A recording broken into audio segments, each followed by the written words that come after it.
Buongiorno, ben ritrovati a un nuovo appuntamento con l'informazione di Telefriuli. Apriamo con la politica. Oggi riunione del Consiglio dei Ministri, chiamato anche a completare la squadra del governo Meloni. Si conosceranno i nomi dei sottosegretari e viceministri. Attesa in Friuli Venezia Giulia per sapere se qualche casella sarà occupata da esponenti regionali. Tra le prime misure al vaglio del governo ci sono le nuove regole per il Covid, il rinvio della riforma Cartabia e il mantenimento dell'ergastolo ostativo. 30 persone di varie nazionalità sono rimaste coinvolte in una rissa all'interno del locale Laghetto Alcione di Via dei Prati a Udine. È successo nella notte tra sabato e domenica, ci sono anche dei feriti. Sul posto Carabinieri e Polizia ci aggiorna sull'accaduto in diretta da Udine Daniele Paroni.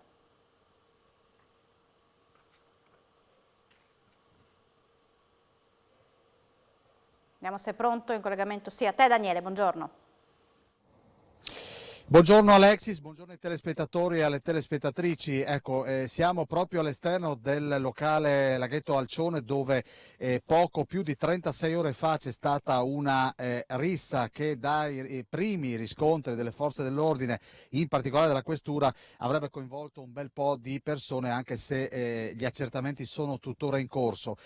A affrontarsi probabilmente dopo un diverbio due persone, poi la situazione a quanto pare si è allargata ed è successo il finimondo con forti danneggiamenti all'interno del locale. Alcune persone sono state valutate sul posto dal personale del 118. Il piazzale che vedete ripreso in questo momento dal nostro Simone Caramaschi testimonia l'ampiezza appunto di quest'area dove nelle ore serali piuttosto notturne qui si riempie di auto. Sul posto sono arrivate le volanti della questura, in supporto i carabinieri della compagnia di Udine, proprio perché essendoci molte persone la situazione era difficile da gestire con pochi operanti. Sono in corso le indagini. In mattinata è stata sentita la titolare del locale, che è particolarmente frequentato da sudamericani anche zona della Colombia, e quindi gli accertamenti sono in corso. Da valutare probabilmente anche dei filmati, non sappiamo se all'interno c'erano delle telecamere a circuito chiuso, proprio per mettere i puntini sulle i all'attività di indagine. Al momento non ci sono indagati, non ci sono, lo diciamo adesso che è mezzogiorno e mezzo, provvedimenti nei confronti dei titolari del locale. Probabilmente nel pomeriggio la questura deciderà se adottare qualche provvedimento nei confronti dei titolari e delle persone coinvolte. Si dice una trentina di persone che hanno ferite alle mani, perché sono volate delle bottiglie, e proprio qui all'esterno abbiamo visto i bidoni della Net che sono ben pieni di bottiglie che testimoniano che quella sera insomma, si è lavorato molto, e quindi vedremo come andrà a finire, anche se ci saranno provvedimenti da parte dell'autorità giudiziaria. Bene, dal Laghetto Alcione è veramente tutto. Restituisco la linea allo studio col supporto tecnico del nostro Simone Caramaschi. A te Alexis. Grazie Daniele Paroni. Continuiamo con la cronaca. 2 cani si sono azzuffati tra loro a Colloredo di Montalbano. Una delle 2 proprietarie, nel tentativo di dividerli, ha riportato una grave lesione a una mano.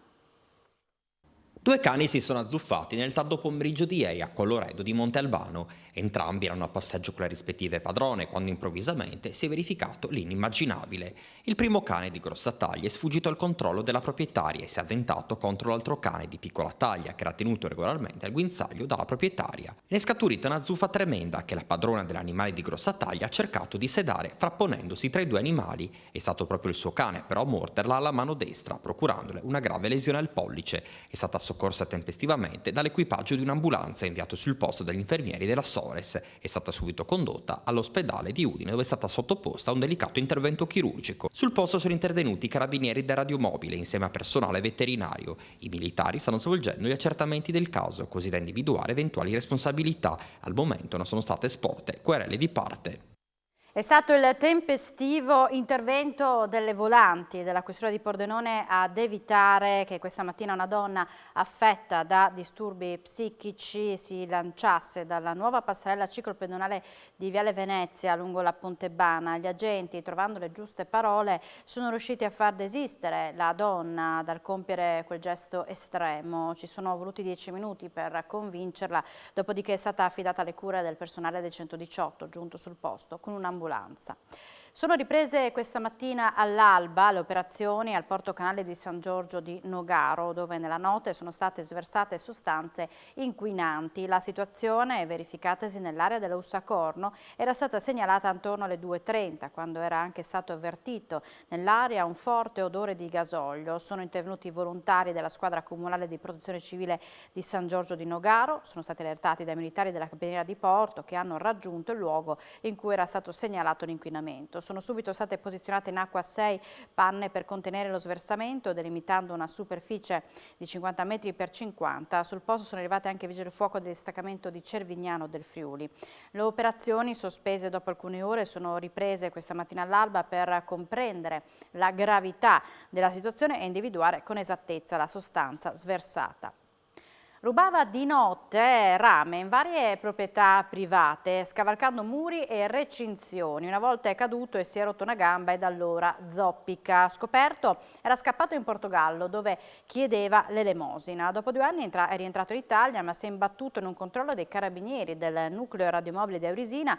Nonostante l'uomo abbia accusato dei furti, il fratello, i militari hanno scoperto che a suo carico le autorità rumene avevano messo un mandato di arresto europeo. Si tratta di un cittadino rumeno di 27 anni che deve scontare 1 anno di reclusione per furto aggravato. È stato chiuso nel carcere di Udine in attesa dell'estradizione.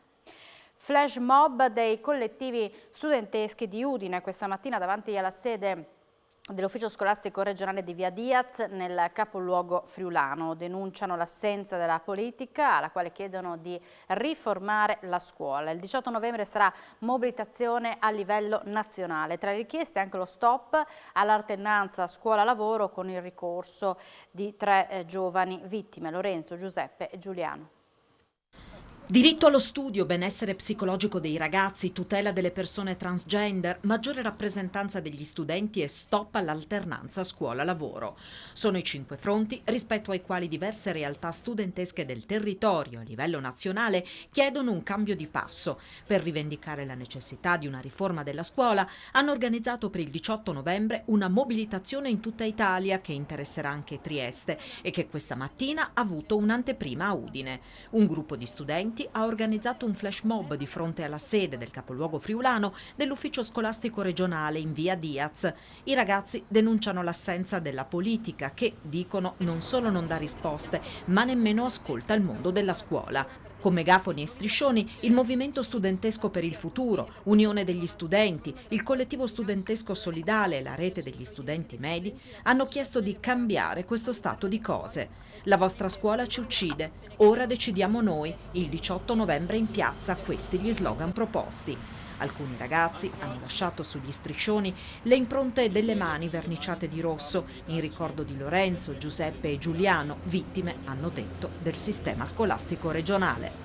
La scuola uccide come si è visto nella nostra regione, è morto uno studente durante un percorso di alternanza scuola-lavoro, ma non è solo questo che uccide. La scuola uccide nel momento in cui non ascolta le necessità degli studenti e delle studentesse, in cui non si occupa del benessere psicologico. In regione non è stata fatta una sola inchiesta per monitorare la situazione del disagio giovanile all'interno delle scuole. Il benessere psicologico è decisamente necessario in questo periodo, soprattutto dopo la pandemia. La scuola non rispecchia più i bisogni e i diritti di cui abbiamo veramente necessità. Prima di tutto sicuramente c'è la questione delle carriere alias, che è un argomento che per noi è molto importante, di cui stiamo facendo una grande battaglia qua a Udine, per farle approvare in tutti gli istituti di Udine e dintorni.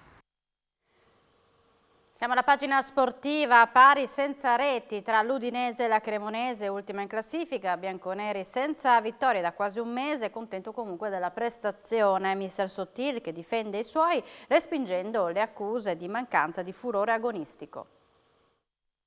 Non c'è, non è che non c'è furore, ma assolutamente, ma quale non c'è furore? C'è determinazione, c'è cattiveria negli allenamenti a fare questa esercitazione, ho degli attaccanti che hanno fame di far gol, si fermano a fare i lavori integrativi, i lavori individuali, quindi ma assolutamente no. È un gesto tecnico che è roba del loro repertorio, poi quando tu prendi la traversa c'è anche un pizzico di sfortuna, perché poi sono tiri fatti bene, come Lazar Samac a Roma con la Lazio, come De Lufeo fa un gran tiro incrociato, prende traversa e va via, il palo di Pereira in Coppa Italia che attraversa tutta la linea, cosa devo dire, che sono tiri sbagliati? No, sono tiri fatti bene, che 1 millimetro, il calcio è questo, 1 millimetro spostato più a destra, più a sinistra, il pallone va dentro.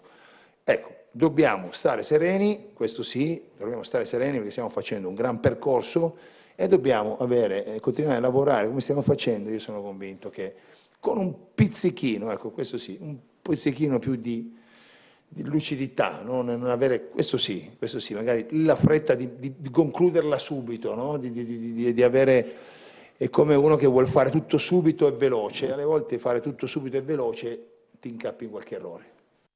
Siamo in chiusura, subito dopo la pubblicità appuntamento con A Voi la Linea. Grazie per l'attenzione, buon pomeriggio.